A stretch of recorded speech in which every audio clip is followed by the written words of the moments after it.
दोस्तों, मैं संगीतकार और गीतकार प्रवीण भारद्वाज। आपने मेरे बहुत हिट गाने सुने होंगे। उसने बोला केम छे, हमने तुमको दिल दे दिया, ये भी ना पूछा कौन हो तुम, वो किसी और से मिल के आ रहे हैं। एक लंबा सफ़र रहा जिस सफ़र में कम से कम 150 फिल्में की हैं। लगभग 1000 के आसपास गाने हो चुके हैं और बहुत उतार चढ़ाव और क्रिएटिव ज़िंदगी रही है। बहुत से सिटिंग से अनुभव सीखे हैं, बहुत डायरेक्टर्स के संग, बहुत प्रोड्यूसर्स के संग बैठ के और अलग अलग सिचुएशन पे काम करना, अलग अलग परिस्थितियों में काम करना, अलग अलग स्टूडियो में काम करना। आज मैं कुछ आपको राइटिंग की बारीकियां बताना चाहता हूँ। मेरे बहुत से अच्छे दोस्त हैं जो छोटे टाउन में हैं और जो बहुत अच्छा लिखते हैं। मेरे बहुत से ऐसे मित्र हैं जो मुझे फ़ोन करते रहते हैं, सर आपका ये गाना सुना था, हम तो इसके फ़ैन हैं।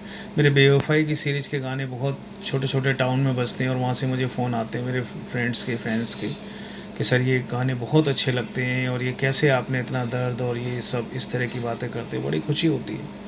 बाहर बहुत टैलेंट है लेकिन वो लोग सही रास्ते से यहाँ तक पहुँच नहीं पाते। अब मैं वो छोटे छोटे टिप्स आपके संग शेयर करना चाहूँगा जो आपको कोई नहीं बताएगा। आज सबसे पहला टिप्स मैं आपको बताता हूँ कि कठिन नहीं, जितना आसान आप लिख सकते हैं उतना आसान लिखने की कोशिश करिए।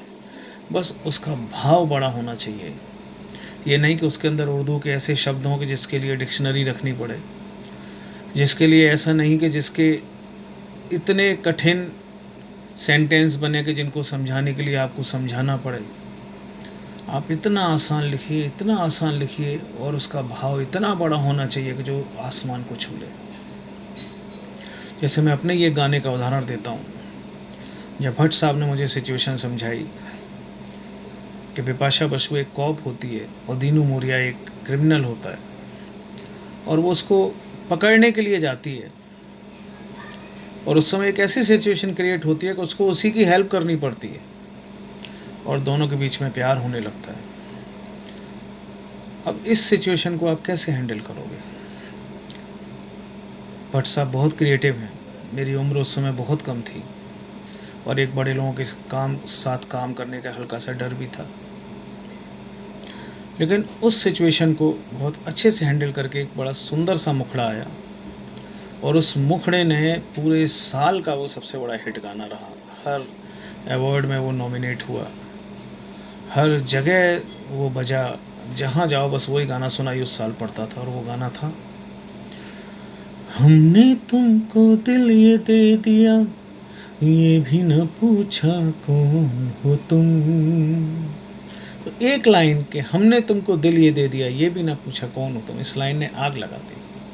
तो आज की सबसे पहली टिप ये है कि आप इतना सिंपल लिखिए और उसका भाव बहुत बड़ा होना चाहिए। कल एक नई बात के साथ आते हैं दोस्तों। Thank you very much. Bye.